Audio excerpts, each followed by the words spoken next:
Chers frères et sœurs bien-aimés dans le Seigneur, nous rendons de vives actions de grâce à notre Dieu qui nous réunit encore une fois pour nous instruire sur les mystères de son amour et la grâce qu'il veut nous faire aujourd'hui de vivre de cet amour dès maintenant, avant le temps de la rencontre finale dans la vision béatifique. Frères et sœurs bien-aimés, nous sommes sur un chemin de non-retour. Le Seigneur nous a déjà saisis. Ça, c'est une certitude absolue. Et la seule difficulté serait notre incapacité à nous ouvrir totalement et parfaitement à cet amour pour nous laisser entièrement transformer. Mais nous sommes là parce que nous sommes décidés à aller jusqu'au bout, à être transformés véritablement en lui, de sorte que nous retrouvions l'image et la ressemblance première. C'est pour nous une certitude, frères et sœurs d'amour. Le ciel peut commencer déjà dès ici-bas, en notre cœur, en nos âmes. Et nous sommes là parce que nous avons cette conviction chevillée au corps et nous sommes prêts à donner notre vie pour dire que nous sommes aimés de Dieu et que Dieu nous aime et que Dieu est amour.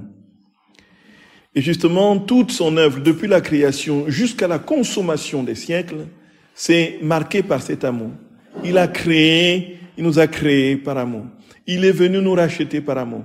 Il nous donne la vie divine dans les temps qui sont les derniers par amour. De sorte qu'il a cimenté toute notre existence, du naturel au spirituel, du petit au grand, par cet amour infini qui est son être même, qui est son essence.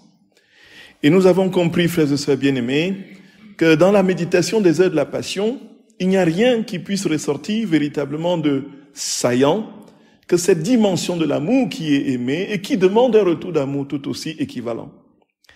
Un retour d'amour équivalent qui ne peut lui être donné que dans sa divine volonté, puisque nous sommes chroniquement incapables de lui donner un amour divin. Voici que Jésus, frères et sœurs d'amour, nous dit que cette méditation des heures de la Passion va nous conduire progressivement à cette transformation parfaite en lui, dans sa divine volonté, et nous donner progressivement la ressemblance que nous avons perdue. Nous ne revenons plus sur toutes les promesses que Jésus a données pour ceux qui méditent les heures de la Passion. Nous les avons déjà fait dans un autre cycle et nous avons commencé ce cycle-ci, pour ceux qui prennent le train en marche, dans la méditation suivie, quasi linéaire, des heures de la Passion avec des relents de parallèles, de comparaison avec le livre du ciel et d'autres écrits de la servante de Dieu, des saints et de l'écriture. Il s'ensuit, frères et sœurs bien-aimés, que lorsque nous sommes inscrits dans cette démarche, une seule chose compte, c'est de nous laisser consumer par l'amour de Dieu. Il ne s'agit pas d'un exercice de piété. Il ne s'agit pas d'un exercice rituel qui nous conforte dans une forme de, d'une conscience claire et paisible d'un acte rituel qu'on a posé et qui fait qu'on a accompli quelque part notre devoir. Il s'agit, frères et sœurs bien-aimés, bien plus de nous laisser complètement consumer par l'amour de Dieu. Frères et sœurs d'amour, c'est possible d'amour, c'est possible d'aimer, c'est possible d'aimer. Jésus ne parle que de cela de toutes les façons. Et nous avons, la dernière fois, dit que le Seigneur attendait dans la dévotion de l'heure sainte du jeudi soir une consolation. Et nous avons compris que cette promesse avait été déjà faite au XVIIe siècle à Sainte Marguerite Marie Alacoque, qui, justement, a reçu du Seigneur 12 promesses pour ceux qui vivent cette dévotion, dont du jeudi soir, où ils prennent le temps pour consoler le cœur de notre Seigneur dans un temps d'adoration eucharistique ou dans un temps de méditation. Si l'adoration eucharistique n'est pas possible, nous avons dit, le Seigneur nous a donné des clairs moyens pour accomplir cet acte, quelle que soit notre condition et notre lieu. Nous pouvons tout simplement nous tourner vers un tabernacle proche ou lointain, selon notre désir, et porter notre cœur dans le cœur de Jésus, dans le tabernacle, là où il est isolé, où il attend la consolation des hommes. Et alors, nous ne pouvons donc pas avoir de prétexte pour dire que nous n'avons pas la possibilité de consoler le cœur de Jésus, parce que nous ne sommes pas dans une église ou autre. Où que nous soyons, il suffit tout simplement, puisqu'il n'y a pas d'espace et de distance en Dieu, il suffit tout simplement de nous porter dans l'intention, dans le lieu où nous voulons consoler Jésus. Et alors, frères et sœurs bien-aimés, Le Seigneur donnait 12 promesses que nous n'avons pas énumérées, mais nous avons abondamment insisté sur cette grâce que nous pouvons avoir en méditant les heures de la Passion, d'utiliser les textes justement des heures de la Passion pour ameubler cette heure sainte du jeudi soir. Et justement, le Seigneur nous donnait des descriptions précises, une invitation profonde dans les heures de la Passion, dans les 3 heures d'agonie de Jésus. Et les 3 heures d'agonie de Jésus nous ont conduit à comprendre, à essayer de comprendre pourquoi il y avait 3 heures d'agonie. Et nous avons compris justement que le Seigneur donnait une explication très explicite et très précise à la raison, au pourquoi des trois, tout va en lui par 3, toujours par 3. Alors il a expliqué justement au tome 6 du 26 septembre 1900 quelque chose. Non, où il dit très clairement que en lui tout est allé par 3. Et 3 heures d'agonie au jardin de Gethsémani, 3 heures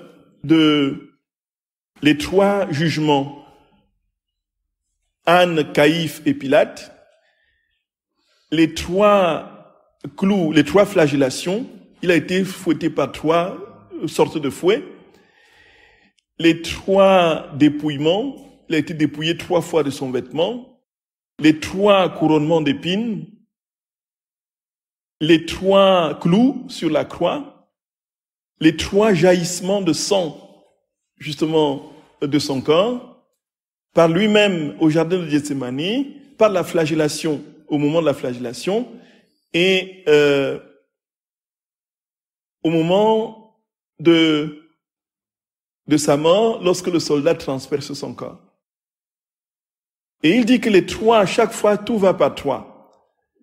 Pourquoi cela, dit-il? Parce qu'il voulait ainsi donner la parfaite gloire à son Père, première chose, réparer pour les péchés de l'humanité, deuxième chose, troisièmement, donner tous les bienfaits et les mérites de sa passion à toutes les créatures, remplir toutes les âmes de sa vie.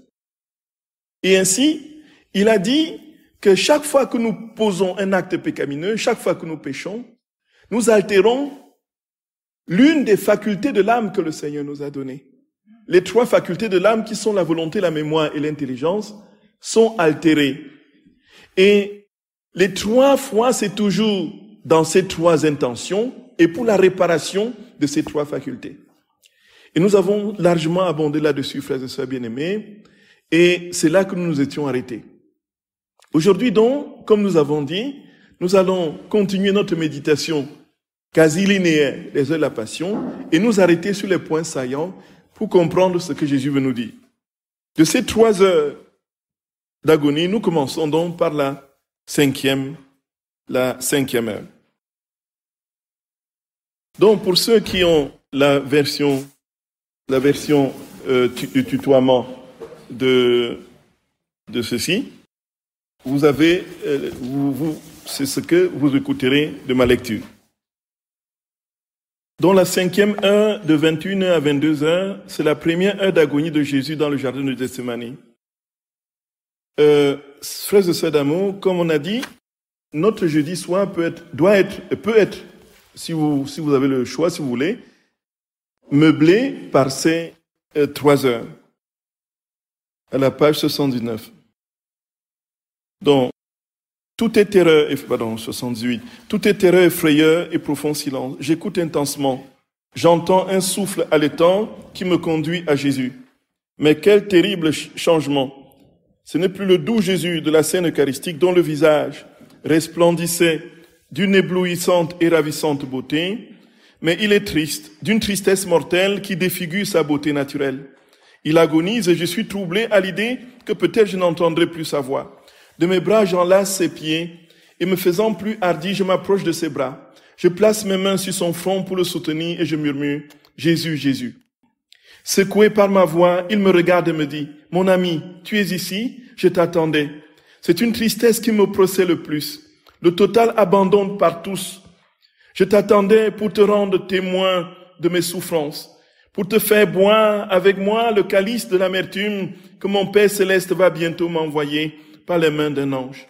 Buvons-le ensemble, car ce ne sera pas un calice de réconfort, mais d'intenses souffrances. Je ressens le besoin qu'une âme aimante en boive au moins quelques gouttes.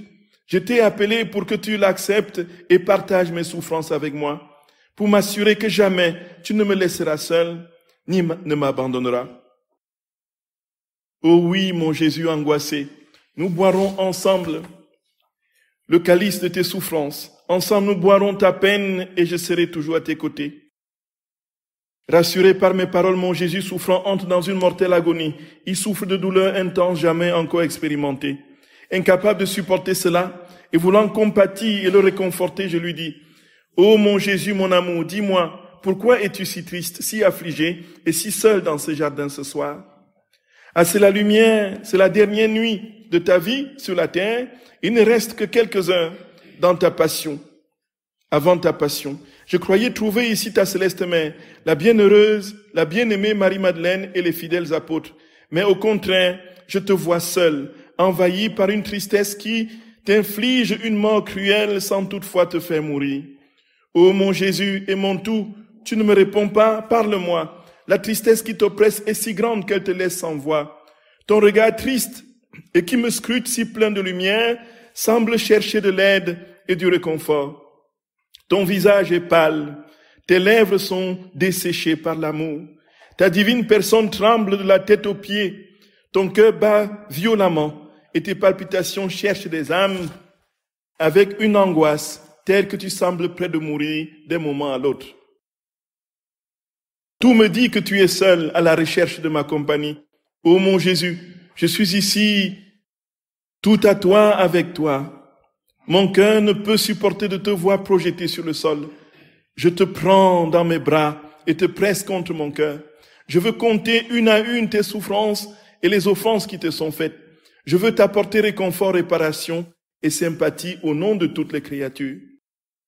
Frères et sœurs bien-aimés, dont nous avons déjà bien compris, ça c'était il y a longtemps, que dans les heures de la Passion, il y a deux scansions, il y a deux rythmes, il y a deux harmoniques.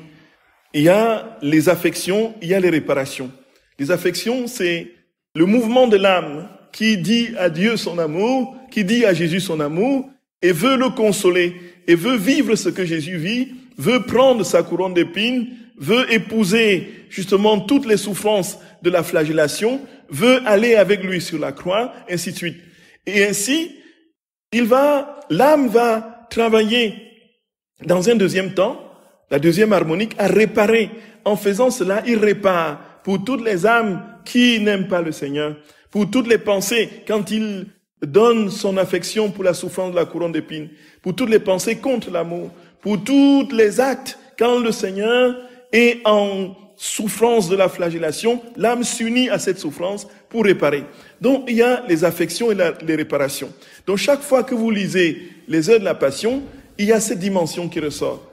Et comme nous avons vu dans les premières journées, justement, de ce cycle, nous comprenons aussi que chaque souffrance que Jésus vit dans les heures de la Passion a un lien avec la catégorisation de la souffrance qu'il décrit les souffrances qu'il décrit dans la neuvaine de Noël. Donc, il y a toujours un rapport particulièrement étroit entre ce que nous vivons, nous lisons dans les heures de la Passion, et ce que Jésus peut décrire de manière très précise avec les catégories qui sont les siennes dans la neuvaine de Noël. Frères et sœurs bien-aimés, ce qui nous importe aujourd'hui, c'est d'arriver justement au paragraphe qui suit, aux deux suivants paragraphes, sur lesquels nous allons nous arrêter de manière assez conséquente. Ô mon Jésus, je te tiens serré dans mes bras et tes souffrances augmentent. Ô ma vie, je sens courir un feu dans tes veines, ton sang bouillonne, et on dirait qu'il va déchirer tes veines et en sortir. Dis-moi, mon amour, qu'as-tu? Je ne vois ni fouet, ni épine, ni clou, ni croix. Cependant, alors que je repose ma tête sur ton cœur, je sens de douloureuses épines qui le percent. Je sens de cruels fouets qui n'épargnent aucune partie de ton humanité sacrée, ni en dehors, ni en dedans. Je vois tes mains contractées et contorsionnées, pire que si elles étaient clouées. dis-moi, mon doux bien, qui possède un tel pouvoir de te tourmenter, même intérieurement, et de te faire souffrir autant de mort que de tourments qu'on te donne. Donc ici, il y a un constat assez curieux. Frères et sœurs bien-aimés, Jésus est déjà en train de souffrir alors qu'on ne l'a pas encore fait souffrir extérieurement. Il est déjà en train de ressentir les douleurs de la couronne d'épines alors qu'on ne l'a pas encore couronné. La douleur des clous alors qu'il ne les a pas encore reçus. La douleur des fouets de la flagellation alors qu'il ne les a pas encore. Alors, très concrètement, qu'est-ce qui explique cela? Et Jésus va nous donner une explication alors phénoménale qui va tout simplement nous renverser et nous donner de comprendre, frères et sœurs d'amour, la puissance de ce qu'il va nous dire. Écoutons-le. Jésus semble ouvrir ses lèvres faibles et mourantes pour me dire, « Mon enfant, veux-tu savoir ce qui me tourmente plus encore que les bourreaux? En fait, leurs tourments ne sont rien en comparaison de celui-ci. C'est l'amour. L'amour éternel qui veut être premier en tout. Il veut me faire souffrir en une fois et dans mes fibres les plus intimes, ce que les bourreaux me feront souffrir peu à peu. Ah, mon enfant, c'est l'amour qui prévaut totalement sur moi et en moi. L'amour est pour moi un clou. L'amour est pour moi un fouet. L'amour est pour moi une couronne d'épines. L'amour est pour moi et tout pour moi. L'amour est ma passion éternelle. Alors que ce que je souffre dans mon humanité n'est que temporel. Ah, mon enfant, entre dans mon cœur, paie-toi dans mon amour. Ce n'est que dans mon amour que tu comprendras combien j'ai souffert et combien je t'ai aimé. Ce n'est que dans mon amour que tu apprendras à m'aimer et à souffrir uniquement par amour. Gloria, Gloria. Sa passion, frères et sœurs bien-aimés, c'est l'amour. La passion de notre Seigneur, c'est l'amour. Sa souffrance, c'est l'amour. Et on peut se poser la question, mais comment est-ce que l'amour peut faire souffrir alors que c'est l'amour est au contraire ce qui nous rend heureux? Comment se fait-il que Dieu, qui est amour dans son essence, souffre de cet amour alors que c'est ce qui le constitue comme vie? Là où il est béatitude parfaite et bonheur infini, personne n'aimerait aller au ciel pour souffrir. Si on veut aller en Dieu pour souffrir, frère, c'est d'amour, il faut se poser la question sur notre état psychique et mental. Ce qui est clair, c'est que nous allons au ciel pour entrer en Dieu qui, dans sa béatitude, n'est qu'amour et amour égale bonheur. Amour égale bonheur. Amour égale bonheur. Mais Jésus dit que cet amour, c'est sa souffrance. Alors comment le comprendre? Frères et sœurs bien-aimés, tout simplement parce que l'amour, qu'est-ce que c'est que l'amour? L'amour, c'est don égale don et réception. Nous n'irons pas dans les définitions compliquées. L'amour égale don et réception. Mais comme Dieu est don total, continuelle dépossession de lui-même, total déversement de sa personne, amour égale vie, total don de lui-même, parfaite communion, détachement, parfait détachement de soi. C'est ça l'amour. Et qui attend quoi? Qui attend accueil, réception, et puis retour. Pourquoi l'amour fait souffrir le Créateur? Tout simplement parce que le Créateur ne reçoit pas en retour cet amour qu'il donne. Il ne peut véritablement avoir d'amour, on a eu l'occasion de le dire à différentes reprises, que si l'amour donné est reçu et retourné. Or, il se fait que dans le cas de notre Seigneur, il est dans une souffrance quasiment profonde à la dimension et la mesure de sa divinité qui est sans mesure, parce que l'amour sans mesure qu'il déverse aux créatures ne lui est pas redonné en retour. Il est donc dans l'incapacité totale de recevoir ce parfait amour des créatures qui, elles, multiplient ingratitude, indifférence et travaillent à le faire souffrir sur le principe et la base même de cet amour qu'il donne. Donc, Jésus dit très clairement, frères et sœurs d'amour, que la souffrance de l'amour, c'est l'amour non reçu, l'amour non accueilli, l'amour non donné. Il y a plusieurs textes du livre du ciel qui le disent et qui le mentionnent de manière particulièrement forte. Frères et sœurs bien-aimés, il y a un texte du tome 35 du 29 novembre 1937. D'abord, nous allons comprendre pourquoi est-ce que cet amour infini, c'est quoi cet amour infini de Dieu, frères et sœurs d'amour? Cet amour infini de Dieu, c'est son amour tel qu'il est dans son essence qui est infini. Cela veut dire quoi très concrètement? Cela veut dire que lorsque cet amour se déverse à l'extérieur, à l'extra, cet amour n'épargne rien. N'épargne rien. Cet amour n'épargne rien. N'épargne rien. Cet amour saisit tout. Cet amour saisit tout, frères et sœurs bien-aimés. Cela veut dire quoi? Cela veut dire que je ne sais pas comment on quantifie l'air qu'on respire. Quand on le met en petits morceaux, on appelle ça quoi? Quelle est l'unité pour quantifier l'air qu'on respire? Je ne sais pas. 1 litre d'air, c'est ça? 1 centilitre d'air, c'est ça? 1 millilitre d'air, c'est ça? 1 micron de litre d'air, oui. Ça veut dire que dans chaque micron, il y a l'amour de Dieu. Il a posé son amour dans la moindre petite feuille d'arbre, la moindre petite fleur, la moindre petite pétale. C'est imprégné, saisi par l'amour de Dieu.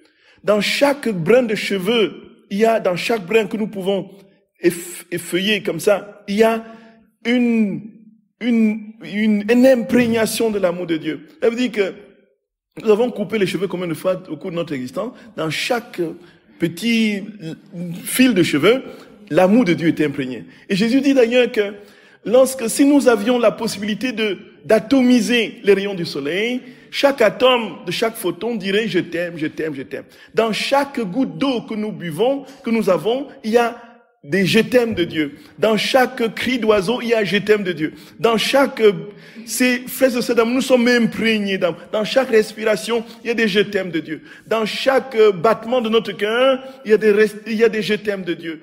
Dans toutes les cellules de notre être, il y a des je t'aime de Dieu. Dans toute l'activité intérieure de notre organisme, il y a des je t'aime de Dieu. Tout ce que nous pouvons faire à l'extérieur, comme mouvement, comme geste, tout est imprégné de l'amour de Dieu.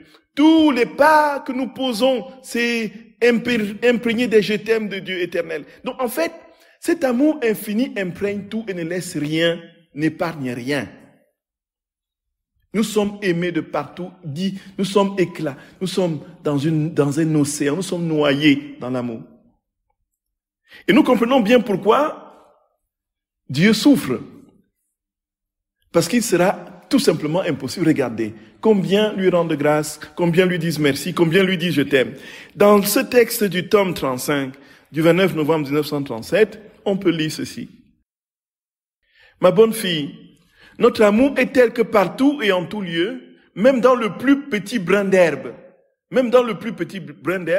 dans l'air que respire la créature, dans l'eau qu'elle boit, même sous ses pas lorsqu'elle marche sur le sol, nous envoyons nos voix, nous envoyons nos cris d'amour. Je t'aime, je t'aime, je t'aime. Mais notre amour ne peut pas trouver la paix lorsqu'il sent que la créature ne l'écoute pas et n'entend pas qu'il lui répète « Je t'aime, je t'aime ». Et dans notre délire d'amour, nous disons « Oh, est-ce que quelqu'un nous écoute? Oh, personne ne nous dit « Je t'aime, je t'aime ». Pourquoi alors dire « Je t'aime, je t'aime, je t'aime » si personne ne nous le dit en retour? À qui disons-nous « Je t'aime » ? À l'air, au vent, au vide de l'espace? Notre « Je t'aime » ne sait pas où aller, où s'appuyer. S'il ne trouve pas le « Je t'aime » de la créature pour le recevoir et lui renvoyer avec le sien, afin que son amour puisse trouver refuge à l'intérieur de notre amour immense, reposer sur lui et grandir de plus en plus. Gloria, frères et sœurs bien-aimés, l'existence est une question d'amour. Tout est une question d'amour. Si nous avons trouvé le secret, tous nos problèmes se résolvent.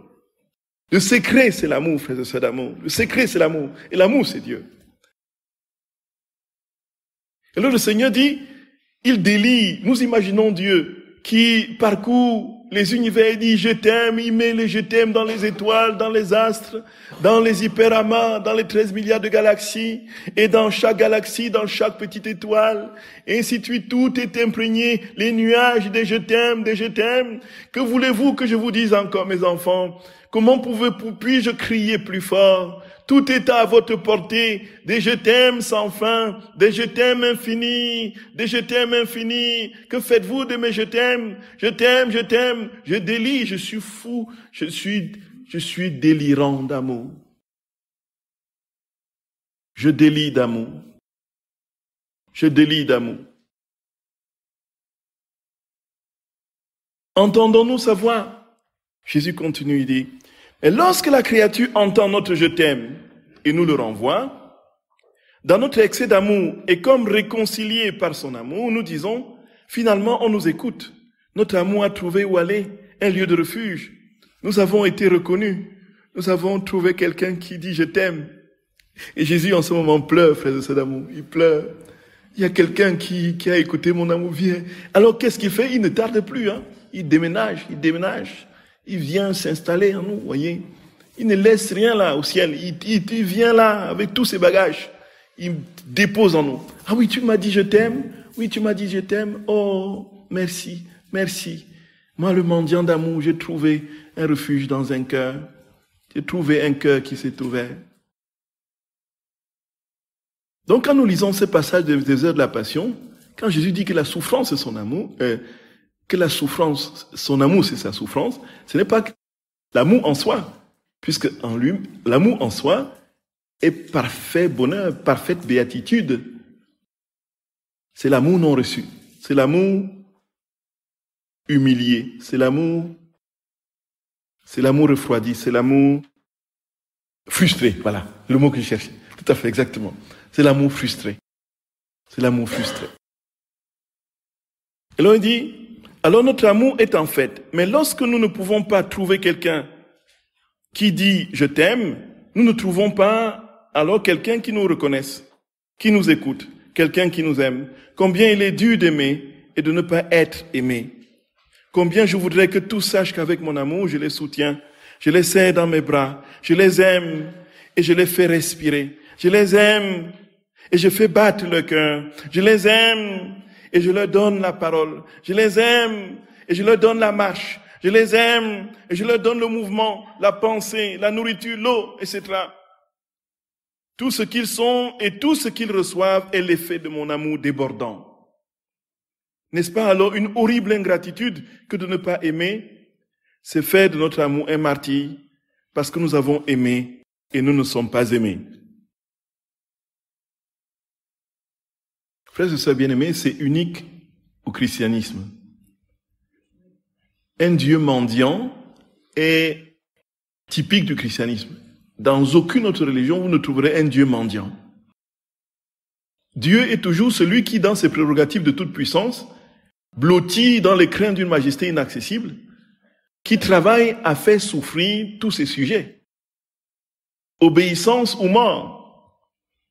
Et c'est pourquoi toutes ces religions doivent travailler à correspondre à la volonté de leur Dieu, de leur divinité, en offrant des sacrifices. Parfois, on ira même, dans certaines religions mystériques, jusqu'au sacrifice de personnes, d'enfants, pour calmer la colère des divinités. C'est uniquement dans notre foi chrétienne qu'on trouvera un Dieu qui va se mettre à genoux devant nous et nous supplier de l'aimer. Quand nous comprenons cela, pouvons-nous dire que la vie chrétienne est compliquée, frères et sœurs d'amour? Pouvons-nous dire que la vie chrétienne est impossible? Pouvons-nous dire que quand Jésus te dit, frères et sœurs d'amour, posons-nous, je n'ai pas de l'imagination florissante, mais il y en a qui en ont de manière débordante. Voyez, vous entrez dans cette grâce de voir Jésus qui vient s'agenouiller devant vous et qui prononce des je t'aime infinis. Je t'aime mon enfant, je t'aime mon enfant, je t'aime mon enfant. Je t'aime, s'il te plaît, s'il te plaît. Et nous tournons le dos. Nous fuyons, nous partons, laisse-moi tranquille, je ne veux pas de toi. Et il continue, il délie, je t'aime, je t'aime. Je suis fou d'amour pour toi, mon enfant. S'il te plaît, retourne-toi, accueille mon amour. S'il te plaît, je t'aime, je t'aime, je t'aime. Regarde les pas que tu marques c'est mon amour qui te manifeste. Regarde, tous les mouvements, c'est ta respiration, c'est mon amour. S'il te plaît, mon enfant, je t'aime, je t'aime, je t'aime. Frères et sœurs bien-aimés, nous avons tellement rendu la vie chrétienne compliquée, que nous sommes devenus incapables même de nous conformer à ce que nous avons bâti comme non. La vie chrétienne, la voici. C'est un je t'aime éternel. Le je t'aime de Jésus pour nous et notre je t'aime en retour. La vie chrétienne, c'est un je t'aime sans fin. C'est un je t'aime. Et quand on a compris cela, qu'est-ce qu'on doit travailler prioritairement? C'est notre volonté. À dépoussiérer notre volonté, à dépouiller notre volonté, à briser cette volonté qui est engoncée, qui est inféodée dans les passions et qui empêche Dieu de venir tout prendre en nous et languir en nous.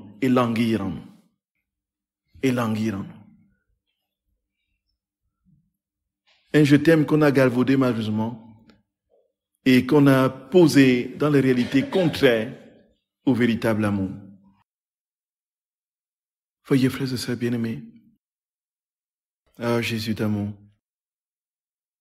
En fait, Jésus dit, mets-toi devant moi et dis tout simplement, je t'aime, je t'aime, je t'aime, je t'aime. Dis-le dans ton cœur, simplement, je t'aime, je t'aime, je t'aime, je t'aime. Ça suffira largement et tu vas acquérir de manière incroyable, de manière rapide, de manière exponentielle ma vie dans les je t'aime que tu me diras en retour. Parce que c'est ça, c'est la seule chose que j'attends de toi. N'attends rien d'autre. Et si tu m'aimes, tu ne feras pas autre chose que de m'aimer, de faire ce que je te demande. Parce que c'est moi qui le ferai en toi. Il y a un autre texte du tome 35, du 9 août 1937, qui parle de cette même réalité. Ma fille, je t'aime, je t'aime. Et toi, dis-moi que tu m'aimes pour que je puisse placer mon regard, mon grand je t'aime, sur ton petit je t'aime. L'étendre dans l'immensité de mon fiat et faire que tous et toutes choses puissent t'aimer, alors que tu m'aimes pour tous et pour toutes choses. Je suis l'immensité et j'aime donner aux créatures pour en recevoir mon amour immense. Je donne et je reçois les harmonies, les diverses notes, la douceur et les sons enchanteurs et ravissants contenus dans mon amour. Lorsque ma volonté aime, les cieux, le soleil, toute la création, les anges et les saints, tous aiment avec moi. Ils attendent tous avec impatience le je t'aime de celui à qui ils destinaient leur je t'aime. Ainsi, sur les ailes de ma volonté, j'envoie à tous ton je t'aime pour les payer en retour de l'amour qu'ils ont pour toi, unis à mon amour. Lorsqu'on aime, c'est pour être aimé en retour. Ne pas recevoir de l'amour en retour est la plus dure des souffrances. Une souffrance qui fait délirer. C'est le clou qui transperce le plus et qui ne peut être enlevé que par le remède, le baume d'un retour d'amour. Gloria!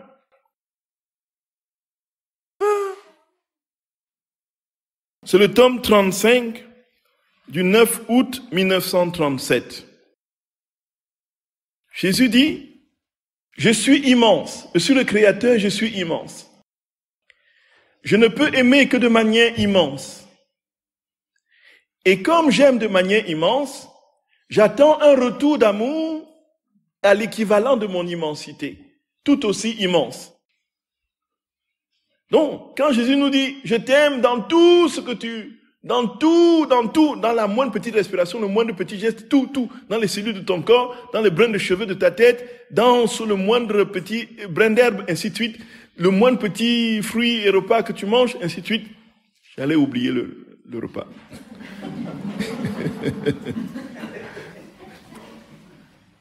Jésus dit, frères et sœurs bien-aimés, que nous devons lui retourner cet amour immense dans tout. Est-ce que c'est possible humainement?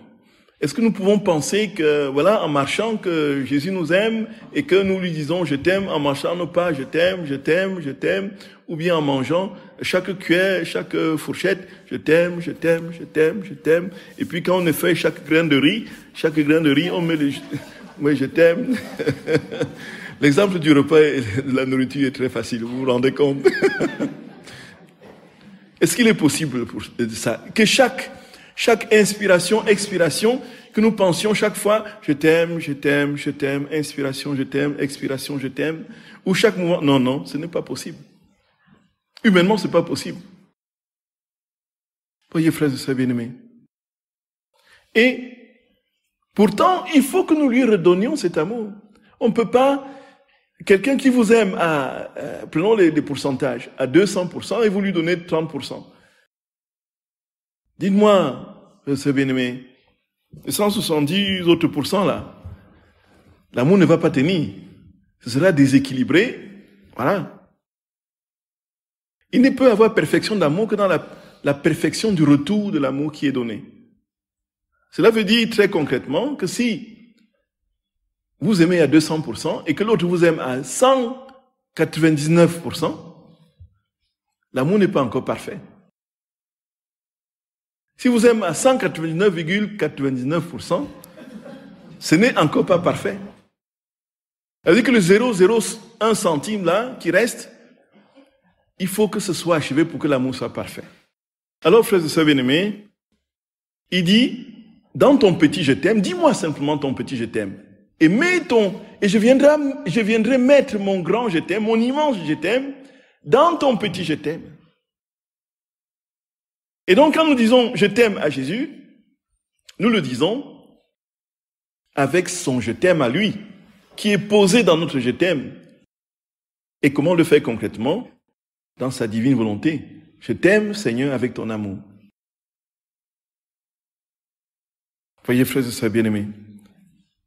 Ça, c'est la première chose qu'il dit. Et puis, ensuite, il dit que quand nous aimons, puisque tous les anges, tous les saints, tous les bienheureux, la Vierge Marie, tous les saints Joseph, tous sont en moi, ils t'aiment du même amour. Donc, nous voyons bien, frères et sœurs d'amour, que si Dieu aime en nous, c'est tout le ciel qui aime en nous. Et c'est tout le ciel qui nous aime, c'est tout le ciel qui... Et donc, eux aussi, ils attendent le retour d'amour qui nous donne dans la divine volonté. Et le seul moyen, effectivement, de le leur donner, c'est, encore une fois, d'aimer avec l'amour de Jésus. Très concrètement, nous sommes redevables, non seulement de Jésus, mais de la Vierge Marie, de Saint Joseph, de tous les saints, des milliards qui sont au ciel, de tous les anges et tout ça. Puisque, quand Dieu nous aime, c'est avec eux tous qu'il nous aime. Qui nous aiment. Et donc, nous ne rendons pas l'amour uniquement à Dieu, mais à tous ceux-là qui en lui nous aiment. Nous comprenons pourquoi, frères et sœurs d'amour, il est urgent de vivre dans la divine volonté. Il est urgent. C'est une question d'urgence. C'est une question d'urgence. Et si il y a des âmes, au fur et à mesure, supposons qu'il y ait déjà 1 milliard de personnes sur la terre qui, chaque jour, demandent à Jésus de venir aimer en eux, de venir vivre en eux et aimer en eux. Mais on ne donne plus une semaine à cette terre pour être une terre d'amour. Le problème, c'est qu'atteindre 1 milliard, c'est compliqué. Jésus dit tout simplement que l'amour, pour lui, l'amour frustré, dont il le dit, il y a un autre texte au tome 30, du 25 décembre 1931. Ma bonne fille, notre amour court continuellement vers la créature. Notre mouvement amoureux ne cesse jamais de courir dans le battement du cœur, dans les pensées de l'esprit, dans le souffle des poumons, dans le sang qui circule. Il court et court toujours pour raviver avec notre note et notre mouvement d'amour le cœur, la pensée, le souffle. Il veut la rencontre de l'amour palpitant avec le souffle amoureux, avec la pensée qui reçoit et nous donne l'amour. Et alors que notre amour court avec une inimitable rapidité, l'amour de la créature ne fait pas la rencontre du nôtre. Il reste derrière et ne suit pas la course de notre amour qui court sans jamais s'arrêter. Et comme il ne nous voit pas, il ne nous suit même pas alors que nous continuons à tourner dans le battement de son cœur, dans le souffle et dans l'être tout entier de la créature. Et dans notre délit, nous nous exclamons, notre amour n'est ni connu, ni reçu, ni aimé par la créature. Si elle ne le reçoit, c'est sans le connaître. Oh, comme il est dur d'aimer et de ne pas être aimé. Jésus revient, c'est la même chose. Il dit, c'est ma passion éternelle. C'est ma passion éternelle. L'amour, c'est ça, ma souffrance. Cet amour cessera d'être sa passion quand toutes les créatures l'aimeront parfaitement. Et pourtant, si notre amour devait cesser de courir, leur vie s'arrêterait à l'instant. Ce serait comme pour une horloge.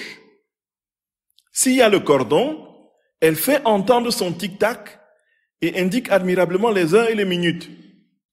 Et elle sert à maintenir l'ordre du jour et l'ordre public. Si le cordon cesse de remonter l'horloge, on n'entend plus le tic-tac. Il s'arrête et reste sans vie. Il peut y avoir beaucoup de désordre parce que l'horloge ne marche plus. Voyez, frère Saint-Benoît. Donc Jésus parle à une époque où on n'avait pas les montres électroniques, où on n'avait pas, voyez un peu. Tout était tic-tac. Vous avez encore eu la montre tic-tac, non? Ce sont nos enfants qui n'en ont pas eu. Je me rappelle ma première montre, le tic-tac, il fallait remonter chaque matin. Tic-tac, tic. On vérifiait si ça allait dans le tic-tac était bien là présent. Et donc Jésus dit, voilà, mon amour court partout. Et supposez que il y ait un moment où la montre ne marche plus, puisque ça réglemente vos activités, les heures de la ville, et ainsi de suite. Bon, tout s'arrête. En un instant, je peux, en retirant mon amour, faire que tout s'arrête. Je cours dans les poumons, dans l'air que tu respires. Je cours dans le sang qui circule dans tes veines. Tu ne prends pas conscience de cela. Il suffit que j'arrête de dire un je t'aime sur cette goutte de sang ou bien sur ce souffle-là pour que ta vie s'arrête. Et frères et sœurs bien-aimés, quand nous disons, nous sommes parfois dans des situations d'échec et que nous disons que nous ne sommes pas aimés, quand nous pensons que déjà avec ce moyen naturel que le Seigneur nous propose, rentrons en nous-mêmes, écoutons notre respiration. Et nous allons dire, oui Seigneur, vraiment tu m'aimes, puisque je suis là. Le problème c'est que l'angoisse est tellement forte ici, ou bien l'amertume, ça serre tellement notre cou et notre respiration que nous sommes incapables de nous poser et d'écouter la simple respiration qui dit des je t'aime infinis de Dieu à chaque seconde. Je t'aime, je t'aime, je t'aime. Tic, tac, je t'aime, t'aime, t'aime, je t'aime, je t'aime, je t'aime, je t'aime, je t'aime, je t'aime. Comme le truc qui balance là. Je t'aime, je t'aime, je t'aime. L'horloge là. Je t'aime. Le cœur qui bat, je t'aime, je t'aime, je t'aime, je t'aime. Et nos angoisses vont disparaître. Essayons. Essayons. Essayons, frères et sœurs bien-aimés. Essayons. Quand nous sommes dans un stress terrible et que nous ne savons plus, nous fermons notre chambre à clé, nous allons devant le Seigneur dans notre coin de prière, nous prenons notre respiration, notre souffle, et puis nous remémorons cette vérité que le Seigneur nous a apprise, qu'il circule dans tous les mouvements intérieurs de notre être, de notre corps, et qu'il a des je t'aime dans notre souffle. Et prenons attention, faisons attention à notre respiration et découvrons le je t'aime de Jésus. Oui Jésus, vraiment tu m'aimes, je t'aime, je t'aime. Et donc les je t'aime vont irriguer progressivement notre conscience et progressivement faire disparaître notre amertume et nous disposer soit à aller demander pardon ou encore soit à aller nous confesser rapidement pour nous libérer totalement de ces miasmes qui encombrent notre âme.